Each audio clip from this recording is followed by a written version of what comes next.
Hey, I'm Megs, and welcome to the Free to Be You podcast. I am an identity and alignment coach who is passionate about helping you to finally get out of your own way and give yourself permission to be the real you. This podcast is designed with that goal in mind, to bring you conversations and things that matter, things that are going to help you to really see what it is you need to do to show up as you and create a life you're obsessed with. My guest today is Reverend Mary Martin. She is a retired minister, a lifelong learner, and someone whose desire is to assist all in the acceptance of their own beauty, talent, and giftedness, and then move out into an effective lifestyle.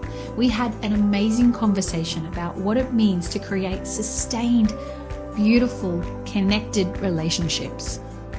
Before we jump into the conversation with Mary, I want to let you know that today I am opening up my brand new Facebook community. It's called the Freed to Rediscover You community. And it is exactly that. It is a space where you can jump in and finally give yourself permission to get out of your own way, to rediscover what it means to be who you really are, and to receive support from people who are also on that journey. I'm really looking forward to connecting with you in that space. And if you know of anybody that you want to bring in, that you want to go on this journey with, invite them. Invite them to be a part of this growing community of people who are ready to take themselves on and show up as the truest, most self-expressed version of who they are. The link to the group is in the show notes below this episode. So once you finish listening to the amazing conversation I had with Mary, head over to Facebook, jump into the group, introduce yourself, and let's go. Mary, welcome to the Free to Be You podcast. I'm so happy that you're here because I know you have a wealth of knowledge, as we've heard from my little intro there. We've only just connected, but I already feel like I am starting to know a lot about you just from the value that you've shared with me so far. So welcome to the podcast, Mary. Thank you so much, Megs. And I am honored to be on the Freed to Be You podcast and to engage with your community, with your audience. Thank you. I'm honored. Amazing. Well, we're honored to have you. Mary, you, from your accent, can tell you're not Australian like me. So whereabouts are you from? And in your words, what is it that you're about? I was born and raised in Pittsburgh, Pennsylvania, in the USA. I left there when I was late teen, and I moved to Canada, where I lived for 15 years. Partly on the east side in Ontario and partly in the center in Saskatchewan. I moved from there to Hawaii. From Saskatchewan, that was a very, very big change. From sometimes the temperature there was so cold when I lived there, it couldn't be measured. And so I was thrilled to go to Hawaii. It was quite different. It was lovely. I was there 5 years. And then back to the mainland USA, to Michigan. And then from there to Belize. And from Belize to Guatemala, where I've been for 7 years. Gosh, that's quite the journey just there. No wonder you have so much wisdom to share with us. You've been everywhere, it sounds. In this hemisphere, at least. Yeah. I think that my journey is because I need to learn my lessons so that I can share with the world. Yeah. And I know you do a lot of speaking and talk on some very, very, very important topics. And what is your sort of favorite experience that you've had being a speaker? My best experiences are when I've done stage presentations and I look around and I watch people's expressions. And then during my presentations, I will invite people up to discuss something that seemed to interest them in some way. And then I would have a conversation with them and allow the audience to listen in. And we learn that way. I'm a retired pastor, and even during my sermons, I was never one to stand in one place, but I walked around and talked to people just like we were in the living room. I enjoy that. Yeah. So good. And I mean, that's a way of you expressing yourself and getting someone up and involved and engaging with them. That's so cool. And one of the things I love about podcasting is that as much as we're talking to one person, as we're chatting right now with one person listening, we can have a lot of those one person listening in on this conversation. Yes. So as you know, the reason I invited you onto the show today is because I really want to have a chat to you about your thoughts on sustaining healthy relationships. So we have connected over this topic already previously, and you had said some really amazing perspective on how we tend to leave relationships or drop relationships when something happens. And you have a very interesting take, which I really want to dive into with you, on actually sustaining rather than dropping those relationships. So how did you, what was it that got you interested in this particular area, Mary? I see too many people around me who are hurting, who are angry, who are confused because of loss of relationships. I think that many of us grown-ups, even though we're grown, we stay in this cycle of doing that to each other, meeting people, loving them, and then losing them, rather than having a vibrant and age-appropriate means of enjoying and sustaining healthy relationships. I think in this way, many of us have stunted growth, and it's not because of anything we've done wrong. It's just society has failed to teach us how to have sustaining, loving relationships. And when you think of children, when we were little, we all remember meeting someone we connected with. We bonded instantly. And in a short time, we announced that you're my bestest friend. Yes. And do a lot of things together. Isn't that right? Do you have that experience? Absolutely. Yes, definitely. I actually have a friend who I have one of those friends in particular, and she does listen to my podcast, who we have been friends since we were 9 years old. Fabulous. So special, but she's the only one. So continue, because I'm resonating with what you're saying, because I'm sure I had more. Yes, you did have more. And in my case, I can say that enjoying my bestest friend didn't last very long usually, because either I would do something they didn't like, or they would do something I didn't like. And the relationship just went poof. Sometimes there was anger. Sometimes there was even physical stuff involved.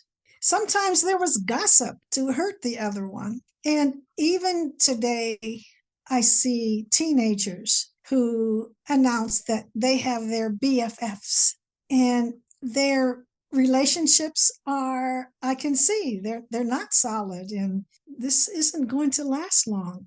And again, it's not their fault. Society has not taken the time to help us develop and hone our skills for healthy relationships. And so many of us have to fend for ourselves. Yeah, that's so true.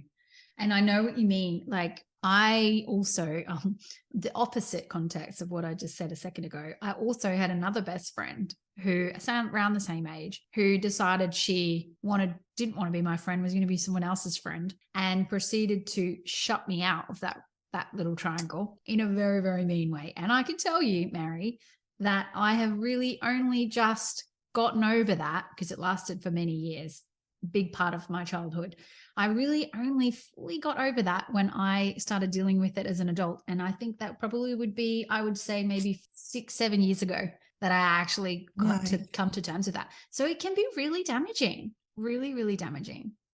Yes, as you know, and I think, I don't think we talk about it enough. You are doing amazing work. And I am always thrilled to see relational issues brought to the fore, because we are walking around wounded. Yeah, We so are. And I'm lucky enough to have, well, I'm lucky enough to have 7 children in my care, 3 of my own and 4 of my partner's. And there's 4 girls and they're all over 15. And so I remember being a teenage girl, and I remember what I was going through at the time with this particular person. And I'm happy to say that they are all extremely kind-hearted, and they get along. It's just beautiful. But I do see hints of those, those things coming through, because it's part of that time of life, right? As you're exploring what you like and what you don't like. And you're right, like there's no education around how to maintain, like grow a real connection. And we're talking about all relationships. We're not just talking about a relationship with your partner. We're talking family, friends, group relationships, work. Like it's happening everywhere, isn't it? Yes. In business, in neighborhoods, when new subdivisions pop up and people, they seem to mesh and connect, and they have a rich social life. And then when something happens with one couple, maybe it may be a divorce, the dynamics changes in the whole community, doesn't it? Yeah, it does. And it's not an easy path to navigate. I mean, I've been through that myself. It's not an easy path to navigate that on your own. So you kind of need people to pull together, but there's no teaching on how to support somebody that's going through that either. So it naturally just kind of, they take a wider berth, right? Sort of let that all settle down, and then they may or may not come back into your life. It's hurtful, 100%. It's very, very hurtful. So Mary, I would really love to talk a little bit about how we can change this. So one of the things that, I focus on is helping people to move away from being in a space of self-abandonment. And that's not always a bad thing, but we're talking about it in a negative context now. We tend to self-abandon when we want people to like us, or when we want to fit in, or when we, avoiding something. We tend to abandon who we are in order to make it easier, right? Now, as a parent, as a mother, we self-abandon so that we can nurture our children. And that's more of a positive thing. We put ourselves second or third or whatever so that we can nurture our family. And so what I've found with the women that I work with is that when we get to around 40 and we kind of look up from our busy life and we look at the people around us and the relationships and even our children, we're not the same people we were when we started that journey. We're completely different. And so we can actually have an unhealthy relationship with ourselves as well. And so what I help people do is move out of that space and rediscover who they are now after that journey, so that then they can step into a free place where they can be themselves, or they can express themselves. And so I think that when relationships break down, or when we lose somebody, or we find ourselves in that position, we don't always know what to do.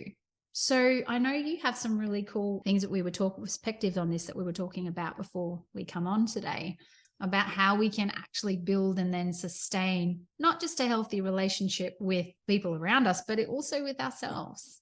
Yes, indeed. And I appreciate your wisdom. I appreciate your longing to see health from ourselves to others. And I commend you, Megs. I asked the question, think about the strongest structures on the planet. Think about, what is the strongest structure? Do you have any ideas? Do I have any ideas? Oh, gosh. I'm cheating because I know the answer, because we already talked about it, but there are many strong structures. But let's go with the pyramids, yeah?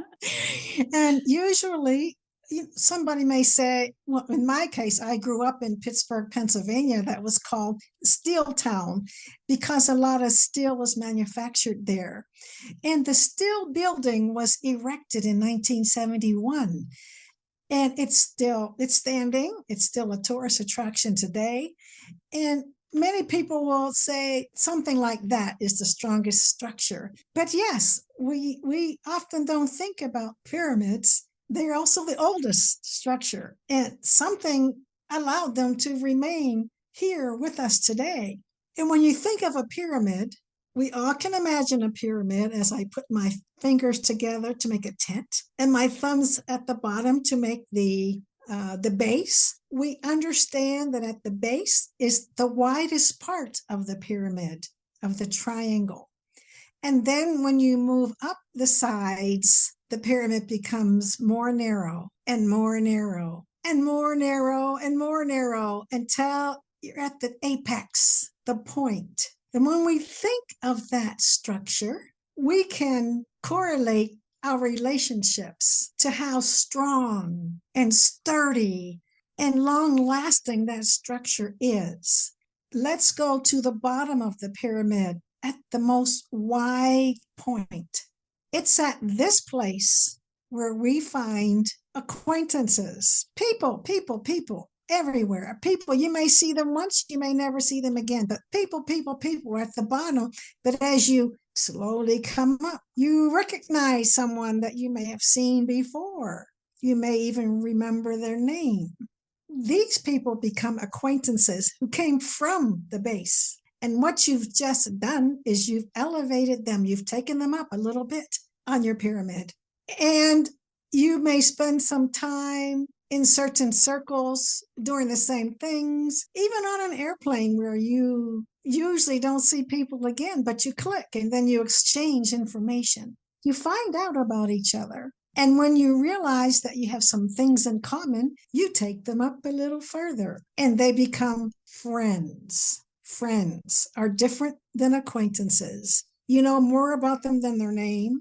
You probably know their marital status, how many children they have, what occupation they have, where they live. You may even know their birthdays. And then you have time, energy, and interest in them. And then you take them up according to your time, interest, and energy. And then they become closer friends. And people begin to see you together, or they would identify you as having a lot of things in common, but people on the outside will be able to see it. And then as your interest, time, and energy is geared towards this person, you take them even higher and they become your close friends. And it's from these that become our intimate friends who know you more than anybody else, who know you better than anyone else. You share more with them. You have more time for them. And then at the apex, there's only room for you and your energy source, your higher power, whatever you want to call it. No one else enters into that very sacred, special place. And that's where we are the most honest with ourselves. We should be. And it's there for that purpose. That's where we develop. That's where we grow. That's where we expand. And the people that we bring up, sometimes we bring a person up too fast, just like we did when we were children. And it may have been to a place of intimacy just below the triangle, just below the apex. And I'm not talking about, as we said before, a sexual relationship. It could be family. It could be a relative. It could be a best friend, same gender, different gender. But you discover that, oh, something's very wrong here. And then the only thing you know to do, because you may be afraid, you may be worn out, lots of different feelings that you have, and you decide, I'm going to drop them. Now, remember, this is a very high place, and you drop them. And when they fall, I can almost hear the splat, broken bones, blood, wounds, not only physically, but emotionally. Yes. And what that person usually does that we've just dropped is they move over and they find somebody else to bring up again. And then they get dropped again. And sometimes that person is us. We find somebody else and we take them up very quickly. I'm not talking about time in the linear sense, because we know intuitively. But wherever you take someone, there are some steps we need to take. And you have to think about your time, your energy, and your interest.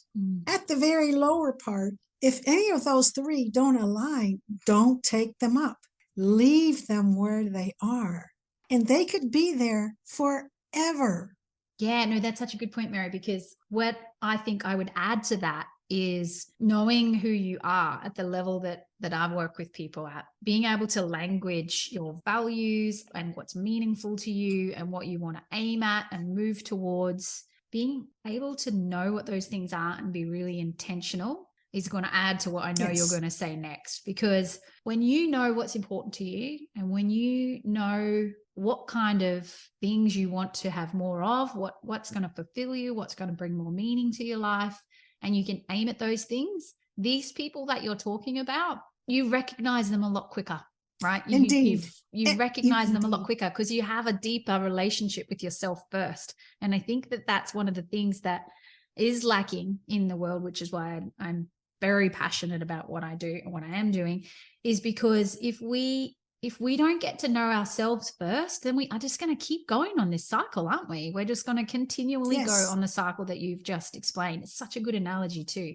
I'll let you keep going because I know what you're going to say next is really, really powerful. But I just thought I would add that because when we know who we are and we know our interests and we know all the things you just mentioned, it's so much easier to take the next steps and to actually make this work. So yeah. Yes. And it's okay to leave somebody at another level. It's okay to lower somebody else to a more appropriate level. It's okay. What we need is to recognize, as you said, the intentionality. We have to understand. We need to, what I call, use the 3 Ds. And the first D is discernment. Discernment is just the ability to perceive and to judge things clearly and wisely. We're no longer children. It involves using intuition and knowledge and evidence to make sound decisions. Discernment helps us to avoid being misled by false or biased information, doesn't it? And to act in accordance with our values and goals. And it doesn't happen by accident, but it doesn't. It's not taught either, is it? Not really. No. Certainly not in school anyway. It's not taught. Our families, my families didn't know because they weren't taught. My children didn't know because they weren't taught. And we can't go back. If we could, that would be wonderful. Wouldn't it? But we can only start where we are. And so the second D is discrimination. And discrimination is the ability to distinguish between different things or people based on their qualities and characteristics, not because of what somebody said about them. And discrimination involves using criteria, standards, and categories to evaluate and compare things or people.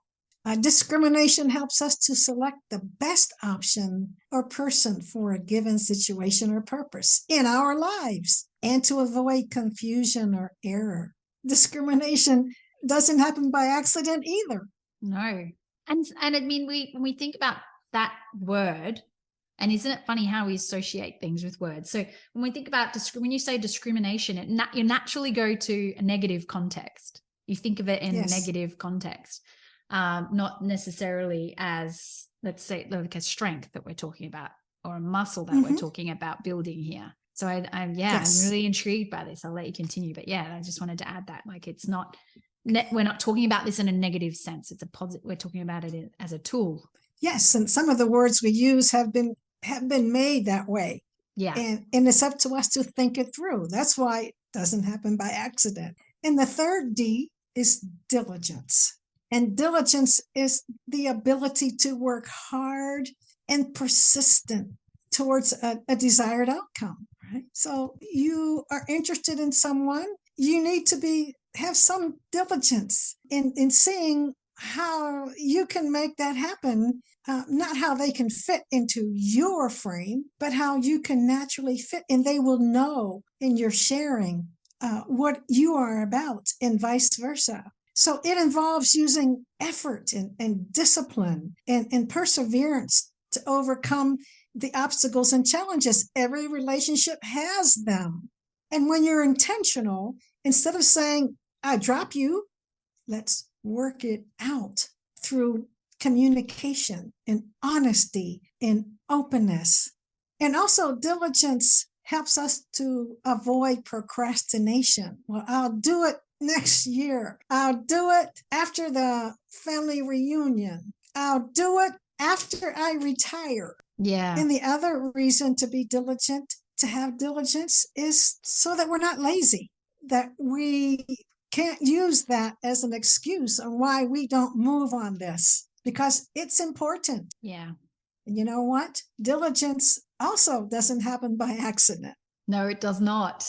Oh, it's such a good framework to have this conversation inside of, but also to apply. And one of the things I would love to talk about now that you kind of laid that out is what happens when you do need to lower somebody down that pyramid down. Like, how would you navigate that? How would you suggest someone navigates when you decide they're too close, or they've come up into that sacred, you've let them up too fast, or maybe they've been there a while and then you realize that it's, you've got to change that nature of that relationship? What would you suggest? Yes. How would you suggest navigating that or applying what you've just described? And once we realize that, that's the first step. The next step is to simply move back. Don't be so available. Don't placate, because that gives signals that it's okay when it really isn't. Once you step back, by doing that, you've already placed them at a different level. I'm not saying 3 levels down. I'm saying 1, and especially when there's violence involved, of course, it needs to be drastic. But I'm talking about normal relationships where there's something that's just not right, and you made the mistake of bringing this person up farther than you maybe should have. So when you step back, it will open the door for discussion to say, I'm not going to handle this right now. I'm placing you below. Yeah. There is some tact we need to use. Yeah. So just the idea of stepping back is putting the other person already at a lower level. And then if you need to take them at a lower level, again, you step back. You know what? You realize that if you had dropped them from the high level, that the damage you have done, and we know how it feels because it's happened to us. And we don't want that to happen to anyone else. No. We want to protect those in our circle. We want to protect. I consider myself a global citizen. So everybody is my sibling, and I don't want to hurt any of them, any of us. So that's my attitude, because I don't want to drop anybody that hard. Unless it's emergent, then I will take them slowly. And once you decide, and you're hearing this yourself, if the conversation is necessary, it will be had, because you'll be ready. Usually, the other person senses some discord and probably feels the same way, that it may be time to do something different here.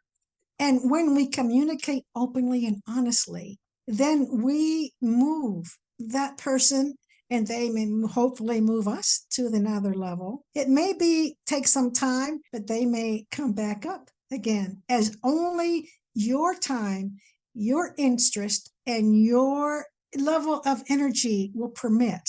You are in control. No one else is. Yeah, we do hand our control over a lot, especially if we're hurt. There's a couple of things I want to touch on what you just said there, and that is like hurt people hurt people. I always used to say, and still do say this to my children. So hurt people hurt people. So when someone would upset them, or they upset each other, I would say to them, well, obviously something's going on with them. So if they're hurting, they're going to project that, because that's generally what happens when we haven't done the work, right? To know how to deal with that hurt. That was one of the things that I found when I started to unpack, because I call it unpacking, this relationship that I had with this person when I was younger that really caused me a lot of chaos and a lot of grief and a lot of pain. When I actually started to unpack that as an adult and look at it for what it was, I realized and remembered that her parent at the time were going through a really messy separation, and she was at my house all the time because we lived near each other. We were only 9, 10 years old, mind you. She didn't always want to go home. Like when I unpacked what I remembered about the event, and I remembered about it, the start of it, and even just as it went through, I was like, this girl was hurting. And I actually ran into her as an adult, and she was not having the best time, even as an adult, as a young adult. I haven't seen her since, but just the way that things were shaping up for her. So what I realized was that this actually had nothing to do with me at all. It was really about what she was going through. And so she was that hurt people.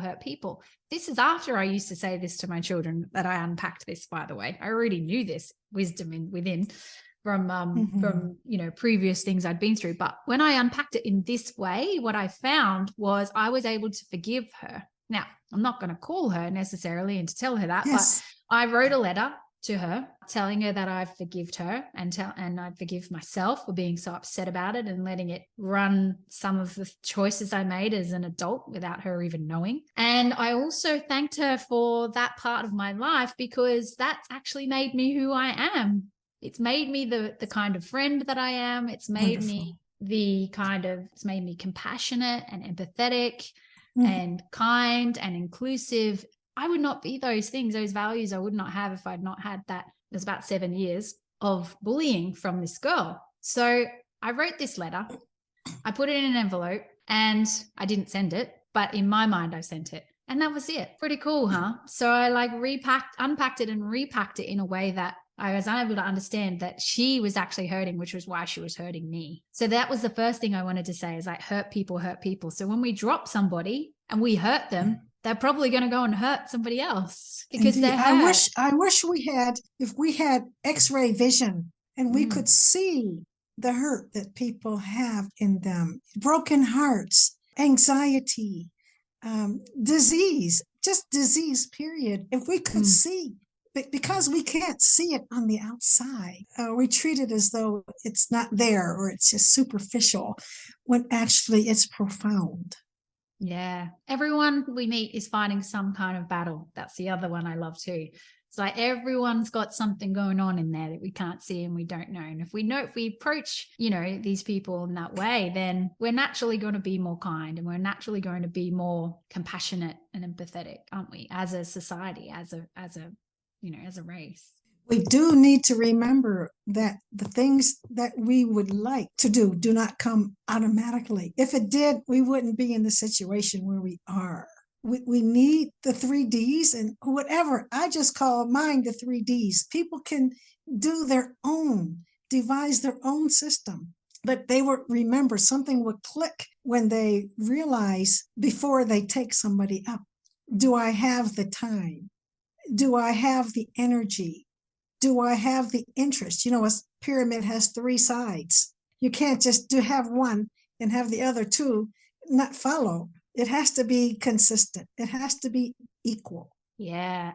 The other thing related to what you just said as well is having healthy boundaries, right? Indeed. And we're not taught to set healthy boundaries. So one of the things that I found that really helps with, like I said before, having an understanding of having a healthy relationship with yourself and being able to understand what it is you want to move towards, it frees you up to, take those little chances and put yourself out there, because you also know how to have a really healthy boundary about what's not in alignment with those things. It's easier to see it when you have that clear vision of yourself.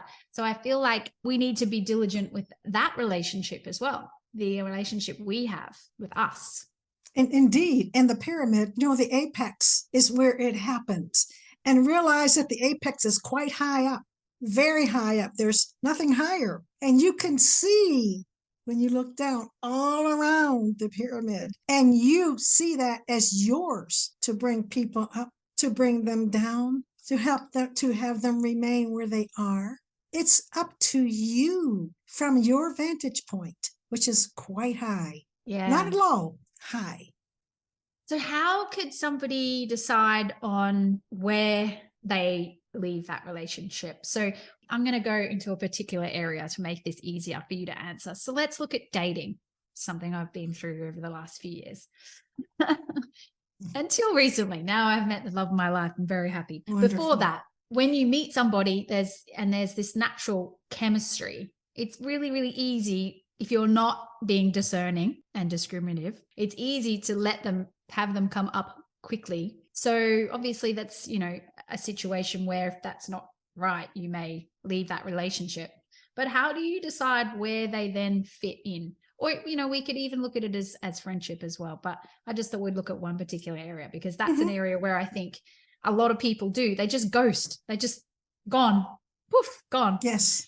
Yes. Because it's easy. It's really, really, really hurtful. It's easy. Exactly. It's really hurtful because you're left not knowing, and you're left you're left with a void that you then have to try and fill. And most of the time we're very mean to ourselves. We're very mean to ourselves. We are mean. As a result. We are mean. We do things to feel better. We could take drugs. We could have indiscriminate sex. We could overeat. Yes, all that. So how do you know, or how do you, in a healthy way, bring that person down that pyramid or down those levels, so that you maintain a healthy relationship with yourself, but then you also don't cause unnecessary hurt? Yes. It's good to remember, a good practice, that we will stop doing that. First of all, we will stop taking people up further than they need to go. And I'm not saying this is when you should have sex or not have sex. I'm not talking about that at all. And I'm not talking about time at all. I'm talking about your interest, your energy, and your time. You are in control of those things. If somebody does something that you enjoy, or they are interested in something that you are interested in, don't automatically assume that they're interested in everything that you do. We blow up. We blow them up so fast because we're needy. And so we need to stop being so needy and stop being in such a rush. Time is our friend. Our energy, we can determine how much of it or how little of it to use. Our time should not be spent on something or someone you don't want to be around. Yeah. So the first thing is not to get there in the first place. But after you do that and you realize it was a mistake, you learn from this. When you put them down to the appropriate level they need to be, you keep them there until they show whatever it is that will give you interest, that you will again have more time for. You're going to discern. You have to think it through. It's not automatic. Yeah. Once you do it, once you're aware, then it becomes a habit. And to protect yourself, you've made a decision. I'm not going to do this again. I'm going to have a healthy relationship. I'm going to get to know this person. I'm going to take the time and the energy to see what my interest is in this one. But once you're there, which a lot of us are, it's okay to be free to talk to someone else to decide what your next step should be, but make that next step as soon as possible. And that neediness that you just described a minute ago comes back to not having a healthy relationship with ourselves. So when we have that healthy relationship with ourselves, then we're going to be less needy, and we're going to be in less of a rush because we're okay with our own company and we like and love ourselves. So yeah, I love that. Such good advice. I often refer to it as like our sense of self. So we have, you say the pyramid, I say it's in circles, but I guess if you were looking down on a pyramid, it would look the same.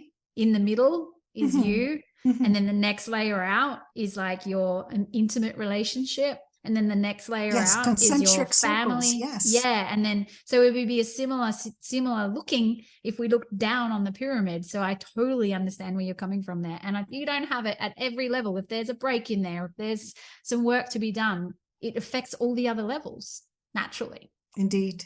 This has been such an enlightening conversation, so thought-provoking. I can't wait to hear some of the feedback after you've listened to this episode. So if you've found that this has resonated with you, or maybe you know somebody who you are, finding it difficult to navigate a relationship, perhaps you both listen to this episode and that would actually help you to navigate that together as a thought. Very good. Thank you, Mary. So Mary, I know I've got a couple of links so people can actually get in touch with you if they would like to discuss any of these things with you more. Is there any last sort of thoughts that you have for anybody listening? Yes. the idea of you being in a high place and not a low place gives you a different perspective. And it takes practice, practice, practice. Then it becomes normal. And I like to encourage people to think about, what does love look like? If it doesn't look like this, it's not love. Our goal is to cherish and not hurt. I love that so much. It's so true. Mary, you are a wealth of wisdom. I'm really enjoyed this conversation. I'm so glad we met. Thank you for being here, Mary. And for those who are listening in, I will be with you on the next show.